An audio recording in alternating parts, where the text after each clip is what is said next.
Amis du jour, bonjour.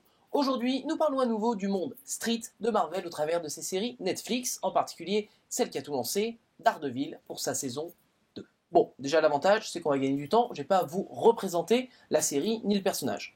Si vous n'avez pas vu ma critique de la saison 1, je laisse 5 secondes.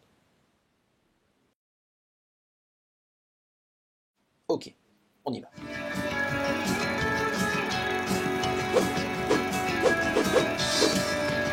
Bon, déjà pour rentrer dans le vif du sujet, cette saison est meilleure que la précédente.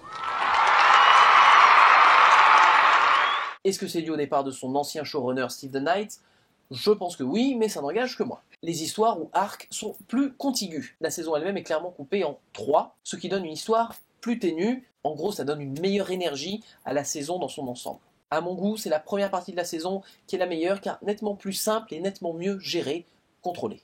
Tout cela n'empêche pas malheureusement la série d'avoir toujours un léger problème de rythme. Ça se ressent sur certains épisodes qui traînent un petit peu en longueur. C'est un peu comme si, en fait, ils ont 13 épisodes et tu te dis que 10, ça suffirait amplement. Parce qu'on a assaini, là c'est bien, mais encore un petit peu, ce serait bien. Contrairement à la saison 1, ici nous avons plus d'intrigues et plus de personnages. Et pas n'importe lesquels, je vous parle de personnages de comics mythiques. D'abord, le Punisher.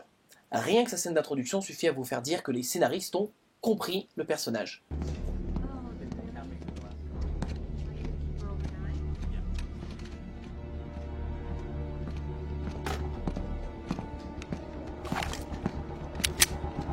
Hold it right there.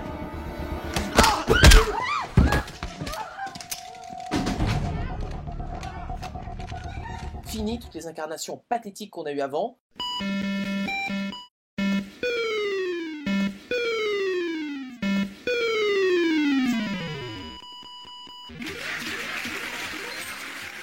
Enfin, nous avons le vrai Punisher, celui des comics. C'est pas un abruti décérébré, c'est pas un gentil non plus, c'est un mec avec sa propre morale qui n'hésite pas à buter des gens. Le problème d'Hollywood, c'est que, on a un héros, on peut pas avoir un mec qui devient complètement un bad guy. Je me souviens de ces scènes pathétiques du Punisher avec Thomas Jane et John Travolta, où il doit torturer un mec, et au lieu de le torturer, il lui met une glace dans le dos. Alors cette scène-là, si tu quittes pas la salle à ce moment-là, quand tu connais le personnage, je pense que ça sert à rien, va te pendre. Pardon. Non, mais c'est vrai qu'après Dolph Lundgren, Thomas Jane et Ray Stevenson, on commence un petit peu à perdre espoir. Tout au long de la saison, et sans faux pas, il sera écrit et joué à la perfection. John Bernthal, parfait. Et Elektra, quant à elle, interprétée par Elodie Yung, même combat, quoi. Le personnage est très fidèle aux comics, elle est un petit peu plus proche de son personnage jeune, comme l'a écrit Frank Miller dans L'Homme sans peur. Le seul vrai problème que j'ai trouvé avec cette saison, c'est malheureusement son personnage principal. Daredevil, son alter ego, Matt Murdock. Ou c'est l'inverse. Je sais pas ce qu'il faut dire. Ouais. Face à toutes ces forces autour de lui, d'abord il apparaît comme immobile, immuable, et après tellement influençable que t'as l'impression que ça nuit directement au personnage. Je veux dire, il a un grand dialogue avec le Punisher à un moment donné, sur ce qui est bien, ce qui n'y a pas de bien, et compagnie, la loi et compagnie, et tu peux avoir à un moment donné une scène où il lui fait « Ah, peut-être que... » Non, souvenez-vous, je me suis un peu plaint du manque de procès dans la saison 1, ce qui constitue quand même une partie importante de l'histoire de Daredevil. Alors là, ici, pourtant, on n'en a qu'un, mais alors, un grand et un beau. C'est donc l'occasion de mettre en avant l'autre facette du personnage de Matt Murdock, son côté vraiment judiciaire, l'avocat qui sait ce qu'il fait, et donc ce procès sert parfaitement à mettre en avant Foggy Nelson. Le seul personnage le plus consistant, le plus droit, et peut-être l'un des mieux gérés de la saison. Parce que Matt Murdock, niveau avocat, dans la série, là, il est limite pas bon, quoi. Oui, le personnage de Matt Murdock Daredevil a un léger problème d'inconsistance, en fait. En particulier par rapport à sa relation avec le Punisher. Le parallèle entre les deux personnages a toujours été saisissant. Tous deux bras armés de la justice, l'un des deux avec une méthode un petit peu plus expéditive, à la Chuck Norris ou Charles Bronson. Et même si l'évolution du personnage est bien rendue dans la série, Murdock défendant ses idéaux avec talent, t'as l'impression qu'au bout de 5 minutes, des fois, il peut complètement les renier. Alors que bon, essaye d'avoir quand même une certaine limite de personnage, quelque chose qui soit un peu ténu. Si on a un personnage qui fluctue à gauche et à droite en fonction de la scène, ça va pas trop le faire. Les personnages secondaires, Foggy dont on a parlé et Karen Page, ont plus de choses à faire. Et du coup, ça nourrit l'intrigue en général, ce qui laisse à ce moment-là aucun temps mort à la série, indépendamment malheureusement des épisodes un peu...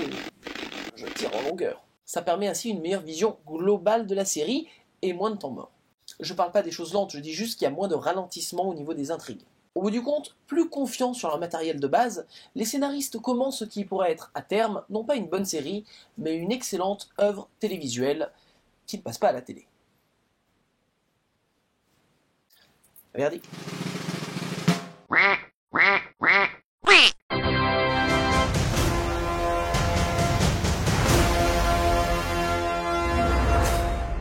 Il ne reste plus qu'à espérer que les menaces venues de l'Est, Black Sky et compagnie, un jour elles auront peut-être une explication, et que la qualité d'écriture continuera comme ça à s'améliorer.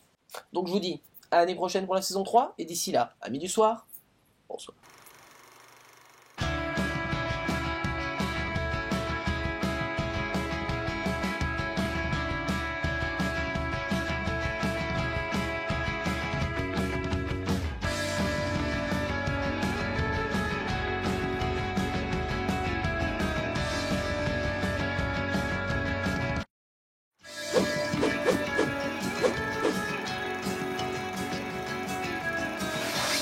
Fini toutes les incarnations pathétiques qu'on a eues en vent.